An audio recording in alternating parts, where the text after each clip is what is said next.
We're thankful to the Lord because of His goodness, and He's given us gifts and abilities.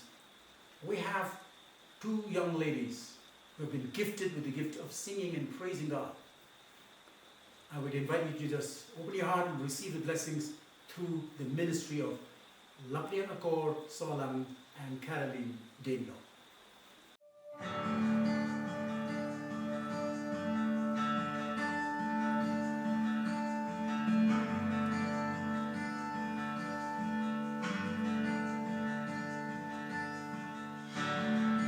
There's nothing worth more that could ever come close.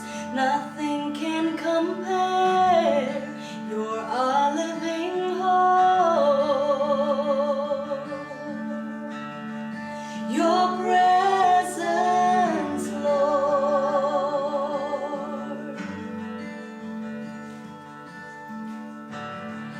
I've tasted and seen of the sweetest of love, where my heart becomes free and my shame is undone. Your presence, Lord. Holy Spirit, you are welcome here. Come flood and fill the atmosphere. Your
Welcome back and thank you for being with us again. We're coming to the part 3 of our subject, Walking Tall. Walking tall is walking in confidence and trust in the calling we have received. It is a lifelong journey facing trials, temptations, doubts and fears, but clinging into that eternal, into something eternal, that is the relationship with God, His goodness and mercies, His guidance and His purposes. And therefore, that gives us the growing experience and maturity. We have also seen that walking tall is not just after the blessings of God, but getting to know what to do to please Him. Now, Enoch and Abraham also showed us that walking tall is about developing a deeper relationship with God. Enoch walked with God right into eternity. James, in his epistle, described about Abraham being the friend of God. Now, both Enoch and Abraham taught us that walking with God means being in touch with fellow human beings, especially in their time of needs and crises.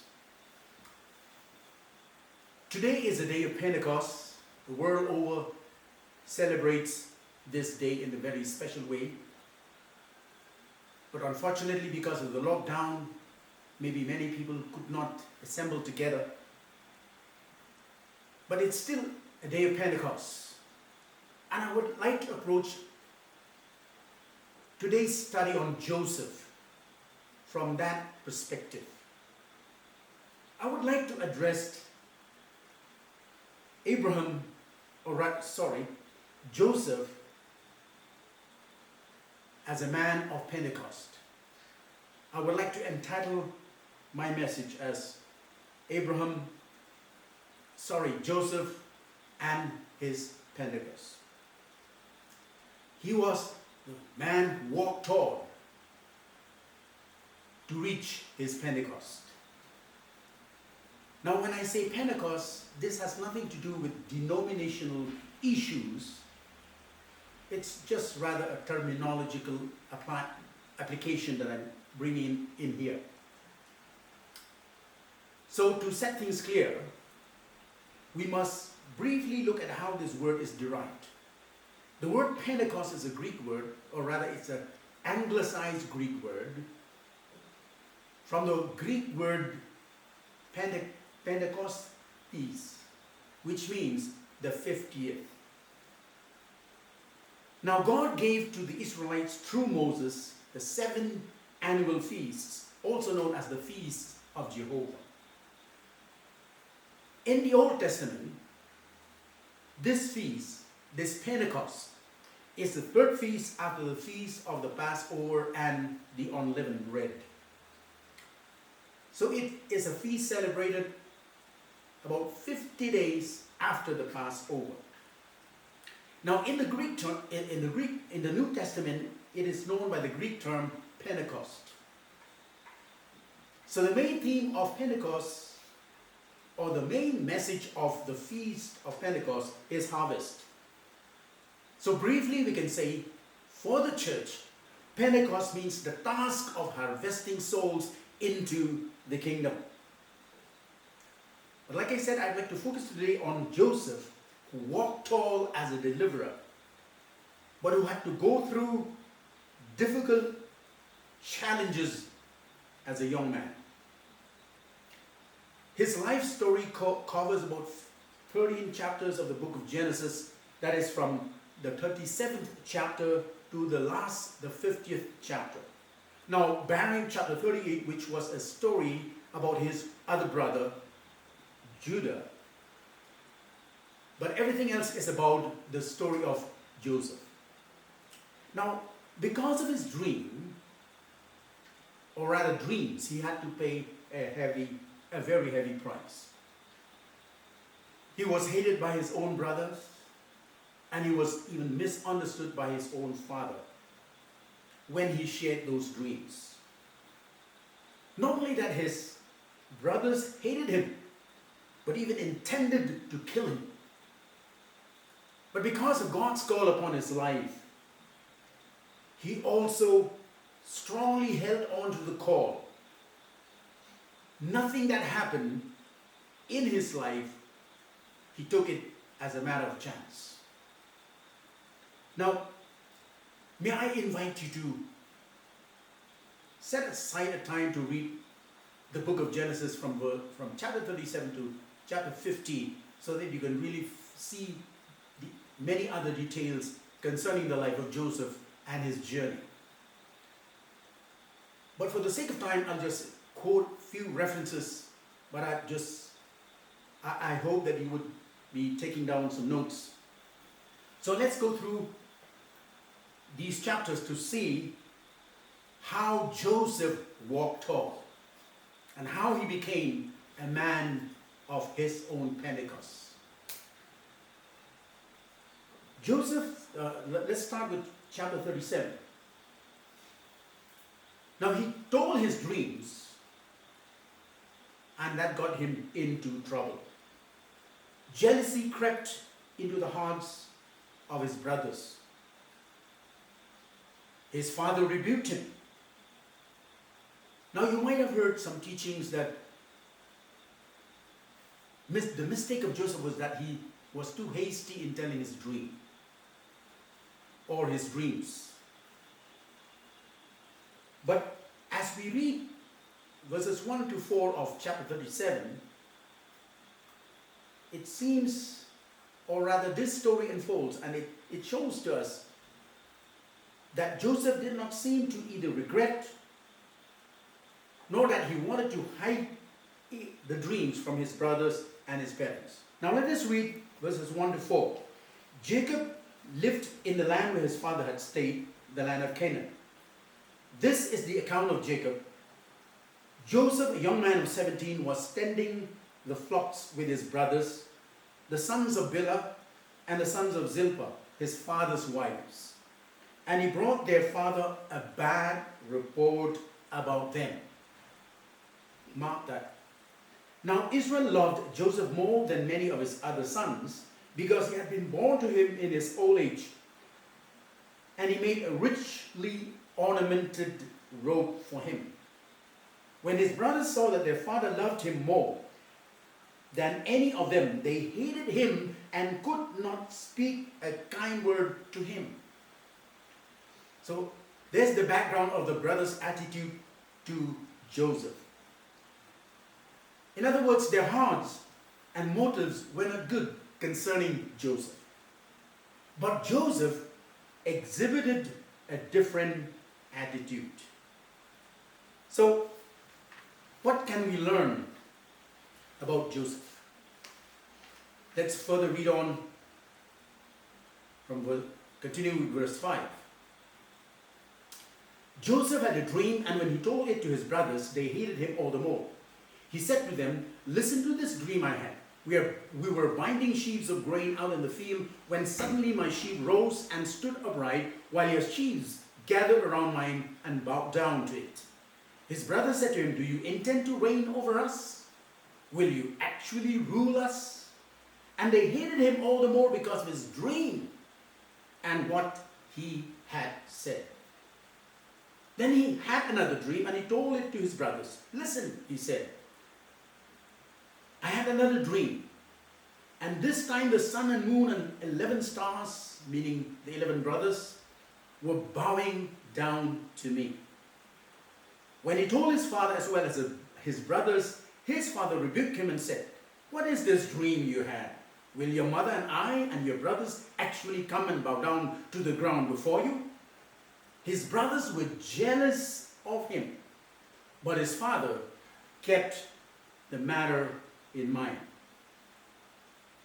Now, there are six attitudes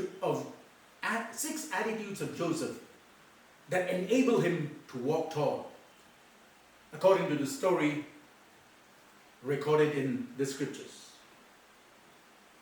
Number one, in spite of being misunderstood, he had a different attitude.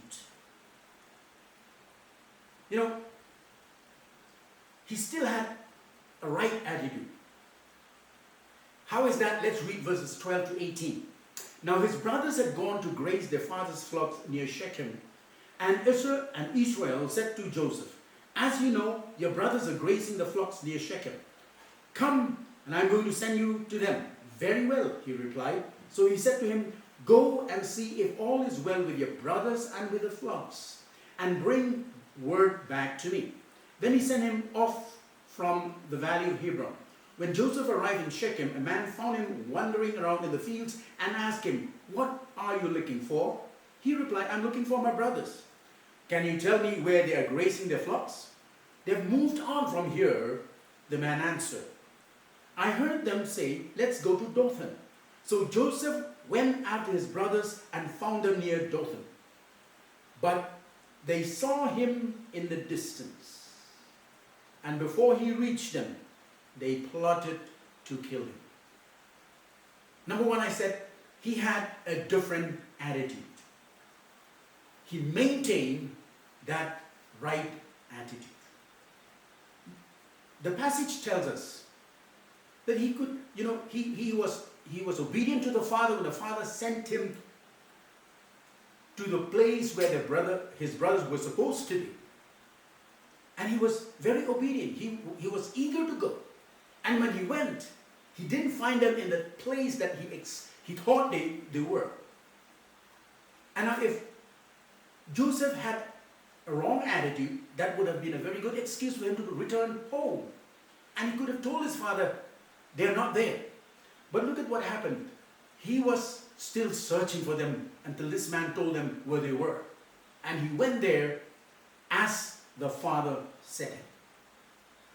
What do we see here? This right attitude, made him to keep on helping them. Let me put it this way. He did not let what his brothers think of him to stop him from helping them. They needed help. That's the reason the Father sent him to them. But let's read on verses 19 to 36. Because here is a section about how the brothers plotted to kill Joseph. But Reuben, the eldest brother, who happens to be a son of the same mother, he intervened. Actually, he wanted to save him. He said, "Let's not kill him. Let's just throw him into a pit, a waterless pit." And they did. But somehow, Reuben was away, and then another brother by the name Judah came up with the idea not to kill him, but rather sell him to somebody else. That's how you see the story unfolded. So he was sold as a slave to the slave traders, to the traders of the day, who happened to pass by the place where they were grazing their flock. And after they've done that, they kill the goat, dip Joseph's garment, that special garment, in the goat's blood. And then when they return home, they prop up a lie, telling the father that they found only the cloak but not Joseph. And they said, perhaps a wild animal has taken him away. What do you see here? The attitude of the brothers. They still ate the food he brought. But they were so heartless to sell him as a slave and then to lie to their father. One bad attitude led to the next. His father, Joseph's father, believed the lie, and he lived a grief-stricken man. Meanwhile, these traders who took or bought Joseph, the Midianites, they sold him to an influential Egyptian by the name Potiphar. In chapter 39, we are skipping chapter 38, like I said earlier. In chapter 39, here we see the description of the other attitude of Joseph as a man who walked tall. In chapter 39, it tells us about him becoming a slave in the house of Potiphar. You know, let's read verses 1 to 6 of chapter 39. Now Joseph had been taken down to Egypt. Potiphar, an Egyptian who was one of Pharaoh's officials, the captain of the guard, bought him from the Ishmaelites who had taken him there.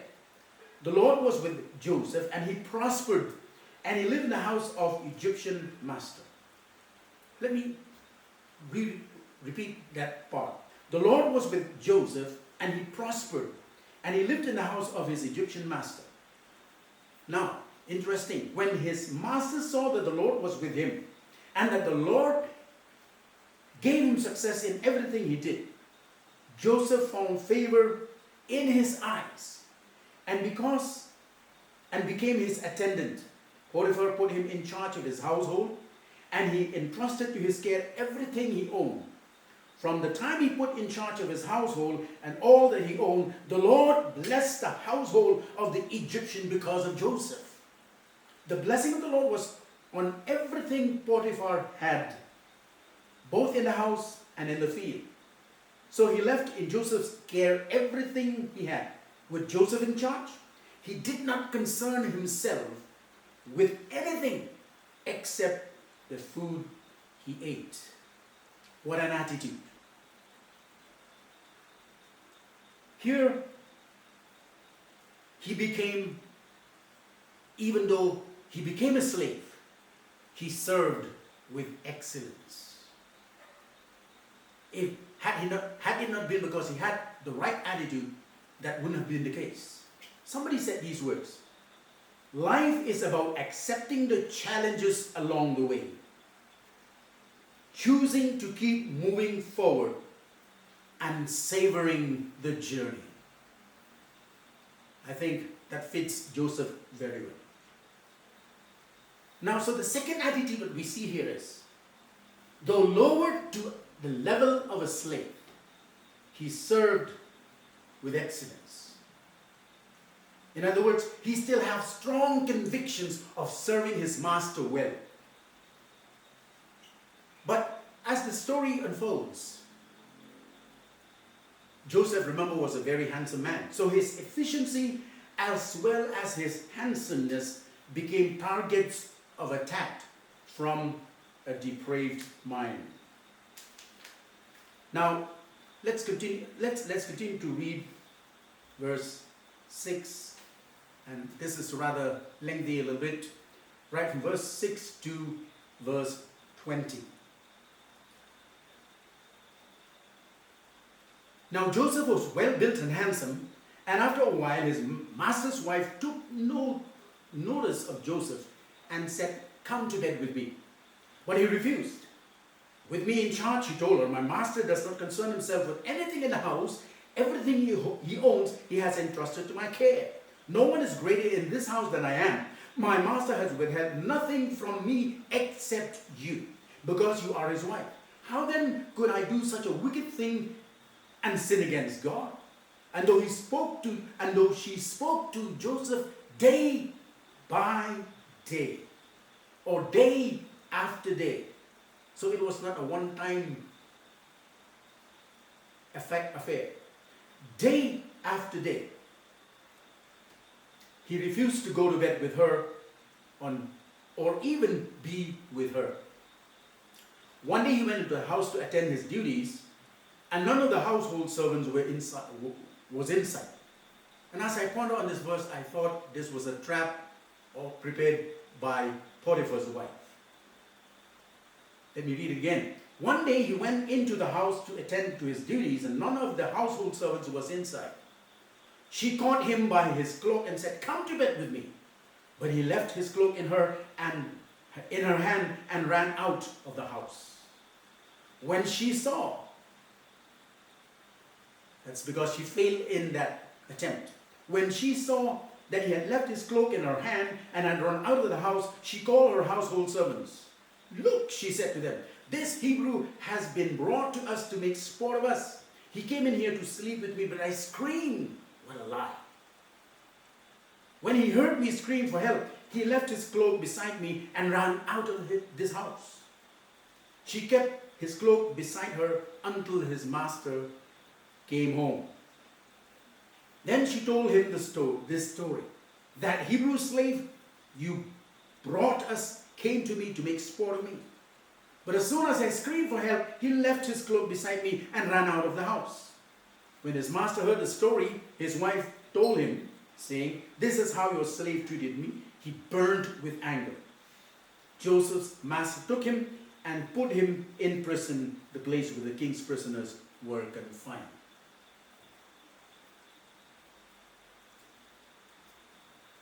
Here we see what happened to Joseph. In spite of the fact that he was serving honestly with integrity, and God blessed the house of Potiphar because of him, he still faced a temptation. But thankfully, his convictions were strong. His fear of God was so real that he fled from that attempt to sin with her. So what I'm trying to say here is, this takes us to the third attitude of Joseph. The number 3 attitude we see here is that he did not let his position destroy his convictions and integrity. He did not let his position destroy his convictions and integrity. As you see here, Potiphar's wife set a trap, but did not fall into it. And because of that, the table turned against him. His convictions were stronger than the seductions. And because of that, he had to pay a price. He was falsely accused and unjustly imprisoned. In his walking tall, Joseph walked from the house into a pit, into the house of a master, meaning as a slave, and now into prison. And now he's becoming a prisoner. But interesting, let's read on verse 20 to 23. "But while Joseph was there in the prison, the Lord was with him." Again, that word. The Lord was with him. He showed him kindness and granted him favor in the eyes of the prison warden. So the warden put Joseph in charge of all those who held in the prison, and he was made responsible for all that was done there. The warden paid no attention to anything under Joseph's care, because the Lord was with Joseph and gave him success in whatever he did. It's very clear that Joseph still maintained that right attitude.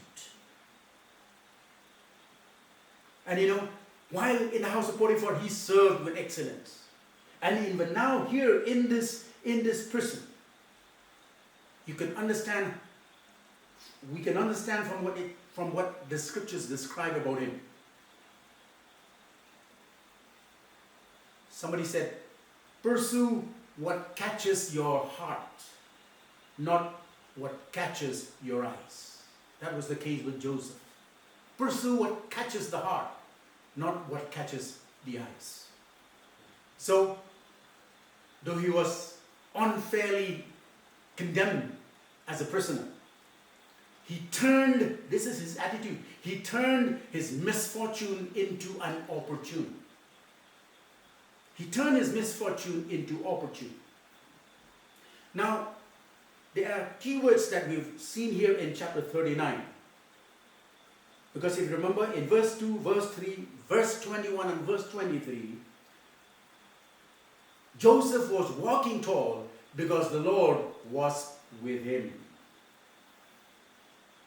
Now here's a lesson in itself. Often we think of the Lord and the presence of the Lord only in consecrated sanctuaries. But the story of Joseph shows us that his presence is in the house where he served as a slave. The presence of the Lord was in the prison where he was the prisoner. But what is crucial to understand is the effects. Look at the blessings upon Potiphar's house. It prospered the master, not the slave. The presence of the Lord. In prison, he enjoyed favor and his influence expanded. And what we see here again, he serves in the best of his abilities with excellence. Now, we come to chapter 40. It tells us how he helped two fellow prisoners who failed to understand the dreams that they had. Now, pause there a little bit for a moment. Nowhere do we see that Joseph was complaining or praying to God why he were where he was. But he continued to serve the Lord gladly. He didn't spend time feeling sorry for himself, but rather he found ways to put into use the best of his abilities and his gifts. And that was the case. He had the gift of interpretation of dreams. This is very clear that the presence of God was very much with him all along. And you know, as he explained or interpreted the dream, and the dream got fulfilled. Two of those prisoners were officials of Pharaoh. One a baker, another one a cupbearer, or should we say a wine taster. And the dreams got fulfilled just like Joseph interpreted. And Joseph appealed to the one who got back his position with Pharaoh. He pleaded with him and mentioning something about himself. Because in spite of all that, he did not forget that he had to go through injustice. He suffered injustice. Let's read verses 14 and 15. But as he talked with this cupbearer, he said, okay, he knows that he'll be restored back to his position. He said these words, but when all goes well with you, remember me and show me kindness. Mention me to Pharaoh and get me out of this prison. For I was forcibly carried off from the land of the Hebrews. And even here I have done nothing to deserve being put in a dungeon. Now you can see that Joseph knew the reality. He accepted the reality of what happened to him. But he displayed a positive attitude. It doesn't seem to imply that he was sorry. Because the whole story of Joseph proved he never allowed self-pity or a sense of being at the wrong place at the wrong time. Let me repeat that. He did not seem to say that he was at the wrong place at the wrong time. Because his life and actions were testimonies that he lived in reverence of God's presence. In spite of that, and what he appealed, the story goes on to say that the cupbearer forgot about Joseph. Now there's a difference of 2 years between chapter 40 and 41. In chapter 41, we read about Pharaoh having two dreams, or rather two dreams in the same night. He got one. He saw one dream. He saw the first dream. He got up and he didn't understand what it meant. He slept, went back to bed, and dreamed the second one. And then after that, Pharaoh summoned all his magicians and the wise men of Egypt. And all of them came and listened to the dream that he told them. But they all failed to understand what those dreams meant. Then only, the cupbearer remembered about Joseph. You know, he said in that verse 9, then the chief cupbearer said to Pharaoh, today I'm reminded of my shortcomings. And so he told him a little bit more about what Joseph did in prison. Then we read verses 14 to 16. So Pharaoh sent for Joseph, and he was quickly brought from the dungeon. When he had shaved and changed his clothes, he came before Pharaoh. Pharaoh said to Joseph, I had a dream, and no one can interpret it. But I've heard it said of you that when you hear a dream, you can interpret it. I cannot do it. Mark those words. I cannot do it, Joseph replied to Pharaoh. But God will give Pharaoh the answer he desires. This takes us to the fourth attitude of Joseph. He continued to serve with an acknowledgement that God was his source of help. Joseph could have sit back in prison pouting and being bitter about the forgetfulness of the cupbearer. But no, that was not the case. He came before Pharaoh. And he made no, I see here the attitude of not making excuses. He didn't make any excuse of not serving others when it matters. And he did that with the best of his abilities. So he explained the meaning of the Pharaoh's dream. And I say here, from a very unselfish or opportunistic stance. You know, Pharaoh dreamed two dreams, but they were similar, so to say. He saw the 7 fat cows coming out of the river of Nile. And how after them 7 lean, thin, dying cows are following them, and how they swallowed the 7 fat ones. He also saw the 7 sheaved of grain, and how the 7 dry, fruitless ones followed after that and consumed the good ones. And after explaining all the dream and the meaning of the dream, then Joseph gave some more advice to Pharaoh. And this is what we read from verse 33 down to 38. And now let Pharaoh look for a discerning and a wise man and put him in charge of the land of Egypt. Let Pharaoh appoint commissioners over the land to take 1/5 of the harvest of Egypt during the 7 years of abundance. They should collect all the food of these good years that are coming and store up the grain under the authority of Pharaoh to be kept in the cities for food. This food shall be held in reserve of the country to be used during the 7 years of famine that will come upon Egypt, so that the country might not be ruined by famine.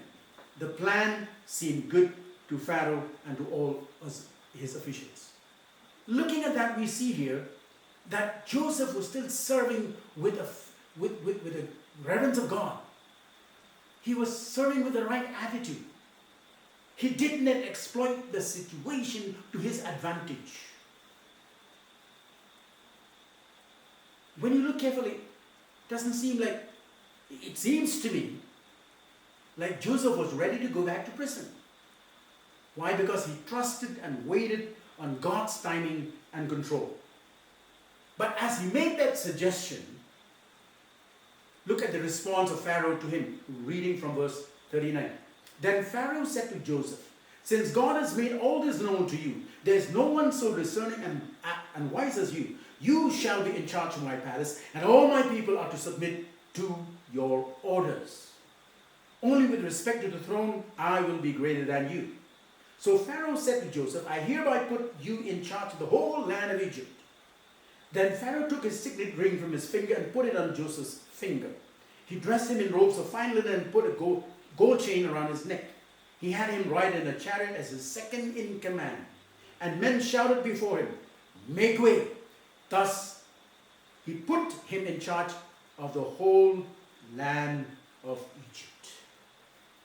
Let's continue on with from verse 46 to 52. Joseph was 30 years old when he entered the service of Pharaoh, king of Egypt. And Joseph went out from Pharaoh's presence and traveled throughout Egypt. During the 7 years of abundance, the land produced plentiful. Joseph collected all the food produced in those 7 years of abundance in Egypt and stored it in the cities. In each city, he put the full food grown in the fields surrounding it. Joseph stored up huge quantities of grain, like the sand of the sea. It was so much that he stopped keeping records because it was beyond measure. Before the years of famine came, 2 sons were born to Joseph by Asenath, daughter of Potiphar, priest of On. Joseph named his firstborn Manasseh and said, "It is because God has made me forget all my trouble and all my father's household." The second son he named Ephraim and said, "It's because God has made me fruitful in the land of my suffering." Attitude number 5. Walking tall means walking free. Joseph did not expect that freedom would happen then and there. But now he's able to walk free. But he used his freedom he now enjoyed to prove the wisdom that God has given him. And he used his skills and efficiency in the best interests of others. At this point, he was serving the interests of Pharaoh and Egypt. The freedom was used correctly. He walked out of his pains, walking free, Manasseh. And he walked into his inheritance, the fulfillment of his dream, Ephraim. Now, chapters 42 to 50 recorded the family story of Joseph. And here, by this time, the famine has stricken the land of his birth. Joseph's father heard there was grain in Egypt, so he sent his sons to buy grain for Egypt. There are some important points we have in these chapters. Now, turn with me to chapter 42, 7 and 8. You know, it says in these 2 verses that when the brothers came after the father sent them to Egypt, and when they came to Joseph, verse 7 and verse 8 says he recognized them. Let's read verses 7 to 9. As soon as Joseph saw his brothers, he recognized them. But he pretended to be a stranger and spoke harshly to them. "Where do you come from?" he asked. "From the land of Canaan," they replied, "to buy food." Although Joseph recognized his brothers, they did not recognize him. Then he remembered his dreams about them. Then he remembered his dreams about them and said to them, "You are spies. You have come to see where our land is unprotected." Now here is what I say, he played a game, but not without a meaning and purpose though. In brief, his brothers failed all the tests that Joseph conducted. So the story goes on to, and in chapter 45, the chapter starts with the mention that Joseph could no longer contain himself. He wept out loud because all along, since the time he saw his brothers, he knew they were his brothers. You read what he did to them in your own time. But they failed to recognize that he was Joseph. Of course, up to that point, he was even talking through an interpreter, pretending as he didn't even understand the language. And he heard everything they said in their native language, in their mother tongue. And what we see here was that he still had an emotional connection with the family. And that is why he finally revealed himself. And I read verses 1 to 7. Then Joseph could no longer control himself before all his attendants, and he cried out, "Have everyone leave my presence." So there was no one with Joseph when he made himself known to his brothers, and he wept so loudly that the Egyptians heard it, and Pharaoh's household heard about it. Joseph said to his brothers, "I am Joseph. Is my father still living?" But his brothers were not able to answer him because they were terrified at his presence. The dream is getting fulfilled. Then Joseph said to his brothers, "Come close to me." When they had done so, he said, "I'm your brother Joseph, the one you sold into Egypt. And now do not be distressed and do not be angry with yourself for selling me here, because it was to save lives that God sent me ahead of you. For 2 years now there has been famine in the land, and for the next 5 years there will not be plowing and reaping. But God sent me ahead of you to preserve for you a remnant on earth and to save your life by a great deliverance." What an attitude. Let's read on. Verse 13. As he was continuing with the conversation, he said, sending them back, he said, "Tell my father about all the honor accorded me in Egypt and about everything you have seen, and bring my father down quickly." Then again in verse 26, from verse 26 to 28, they told him this is after they returned home. And the brothers said to Jacob, "Joseph is still alive. In fact, he is ruler of all Egypt." I wonder how that agrees with the lie they made in the first place. But anyway, Jacob was stunned. He did not believe them. But when they told him everything Joseph had said to them, and when he saw the carts Joseph had sent to carry him, the spirit of their father Jacob revived, and Israel said, "I'm convinced my son Joseph is still alive. I will go and see him before I die." Then I'll skip chapter 47, but let's read two verses from verse 47. Chapter 47. Then Joseph brought his father. This is after the father and the brothers have come to Egypt. Then Joseph brought his father Jacob and presented him before Pharaoh. After Jacob blessed Pharaoh, Pharaoh then talked with him, asking him, "How old are you?" Now, Joseph brought Jacob into the presence of Pharaoh, and Pharaoh blessed and Jacob blessed Pharaoh. Right. A little bit more, verses 28 to 31. Jacob lived in Egypt 17 years, and the years of his life were 147. When he drew near for Israel, when the time drew near for Israel to die, he called for his son Joseph and said to him, "I found favor in your eyes. If I have found favor in your eyes, put your hand under my thigh and promise that you will show me kindness and faithfulness. Do not bury me in Egypt, but when I rest with my fathers, carry me out of Egypt and bury me where they are buried. I will do as you say," he said. That was Joseph. "Swear to me," he said. Then Joseph swore to him, and Israel worshipped as he leaned on the top of his staff. This brings us to the attitude of the number 6 attitude I want to share with you. Walking tall means becoming a door into new hope and new freedom for others. Because Joseph walked tall, his brothers, his family were able to walk into freedom rather than to be quenched, suppressed by the famine. Few things that we see here in this last point.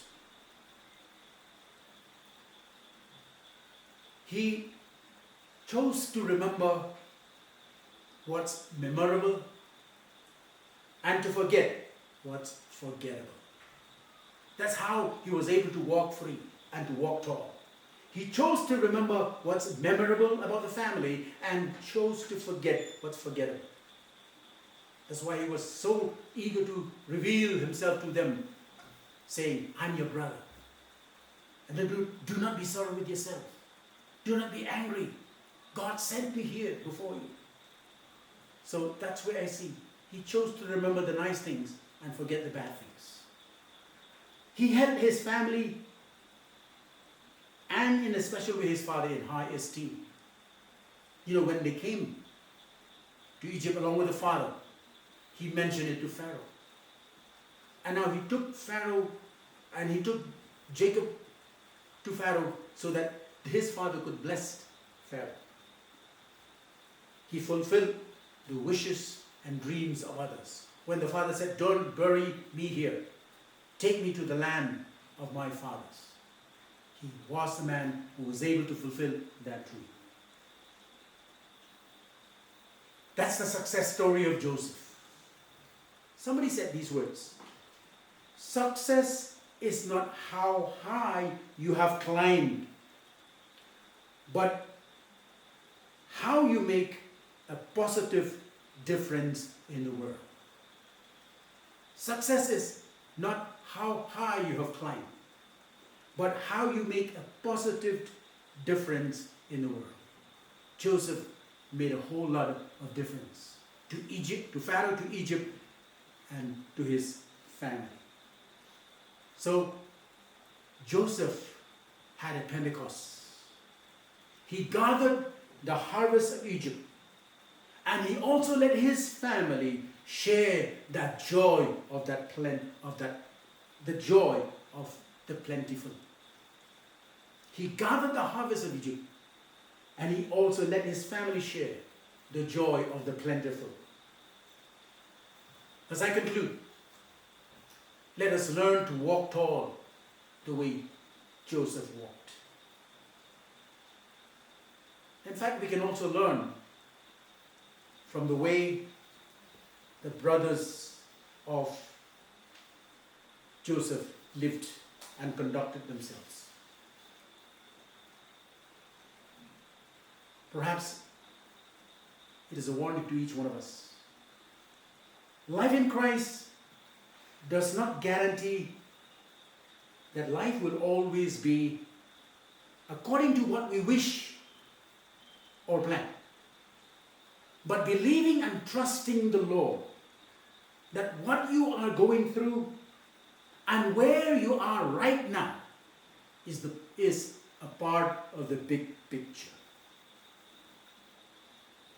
Ephesians 2:10 says, "For we are God's workmanship, created in Christ Jesus to do good works, which God prepared in advance for us to do."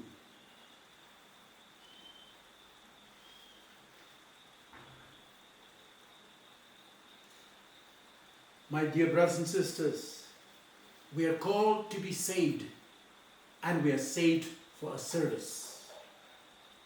So Pentecost is therefore receiving the Holy Spirit so we can live a life out, we can live out the purposes He's given us. We are called to this marvelous life of walking tall with Him.